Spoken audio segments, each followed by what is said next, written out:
Authorities say after 40 years, they have captured one of California's most prolific serial killers. The man known as the Golden State Killer, the original Night Stalker, and the East Area Rapist. The suspect, Joseph James DeAngelo, a former police officer, now 72 years old. Investigators say he is behind a dozen murders, at least 45 rapes, and more than 150 residential break-ins in the 70s and 80s.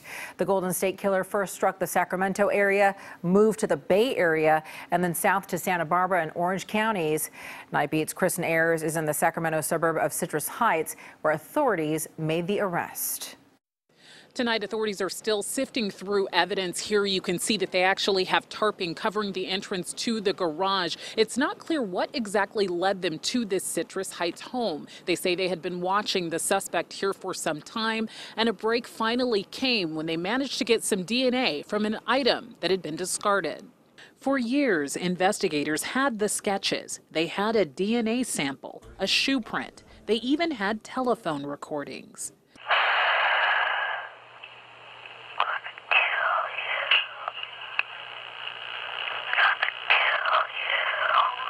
His raspy voice threatening to kill again. Now, after a break in the last 6 days, they say they have the Golden State Killer.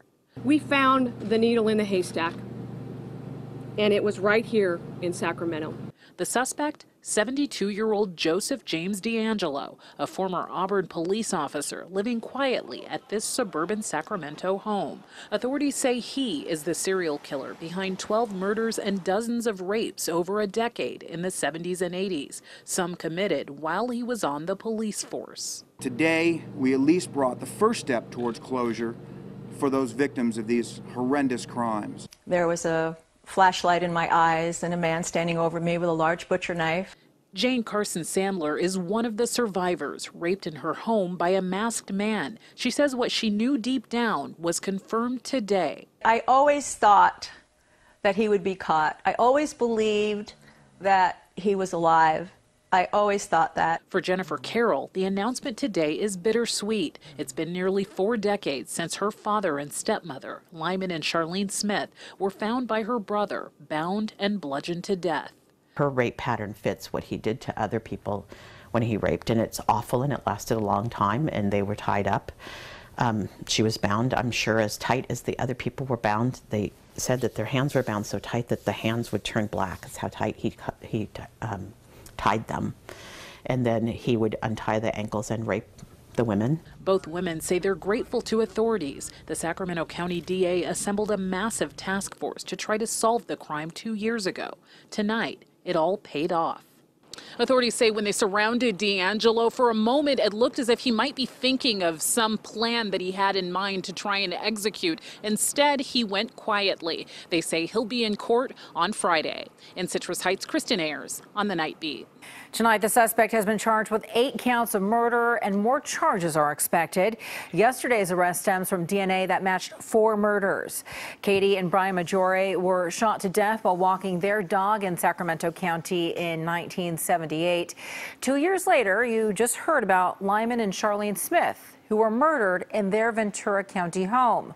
The killer snuck in through a side door and bludgeoned them to death with a log. In the meantime, victims who survived are speaking out tonight. In the fall of 1977, Margaret Wardlow became the rapist's 27th and youngest victim. She was just 13 years old. I held my own. And I still feel that way to this day. It's amazing.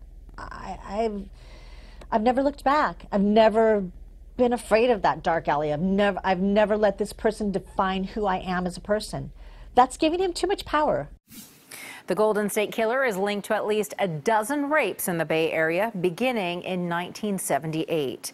Elizabeth Cook has that part of the story tonight. Liz? Veronica, it was a frightening time back then, and many people remember families locking doors and buying guns. The suspect allegedly favored upper-class suburbs and wore a mask and even spent several hours at the home tying up the husbands or male companions there. Many residents were living in fear. They went to go sleep in hotels. They have many a sleepless night, and so after a few nights they feel as though, gee, I really need a good night's sleep, and I do know of women who have actually done it. We're going to be going out and talking to people, explaining what they can do, how they can protect themselves in an effort to prevent his attacks. Locksmiths were also sent to Bay Area neighborhoods to change locks and add double bolts. Here's a portion of a news report from 1978 from reporter Ben Williams. Saturday night, he pried open the back door and entered the bedroom of a 32-year-old Danville woman who lived alone in a fashionable suburban development. She was awakened while being blindfolded. She never saw her assailant. Another incident happened in a San Ramon neighborhood where a woman says the Golden State Killer tried to break into her home and rape her. Her dog ended up scaring him off. Veronica? All right, Liz, thank you. Here's what else we know about the suspect tonight. He was a police officer in Auburn for about 3 years during the late 70s. He was then fired for shoplifting, and that's just about the time investigators say he began terrorizing parts of the Bay Area. It was an embarrassment for the whole department. I just wish there'd been something that we could have seen, some indicator or something that he was even associated with this crime. For more than 40 years, the suspected killer flew under the radar. Night Beat's Joe Vazquez is here now. And Joe, it's an interesting twist that the suspect is former law enforcement. Right. So the big question tonight is, did that fact that the suspect is a former cop help him commit the crimes and remain free all these years? Did the training cause this person maybe to perform certain types of tactics based on that training? Did they elude law enforcement for so long because they knew so much about law enforcement? So it is extremely troubling, extremely upsetting to know that this person actually was a law enforcement officer. Officials say the killer blindfolded most of his victims. He escaped out back doors so neighbors would not see him. A former detective on the case says the Golden State Killer knew how to keep from getting identified. Neighbors that see all kinds of suspicious persons, the descriptions were everywhere. Some got enough of a look at him to know how tall he was. One victim was 6 foot tall. She could look down on the top of his head.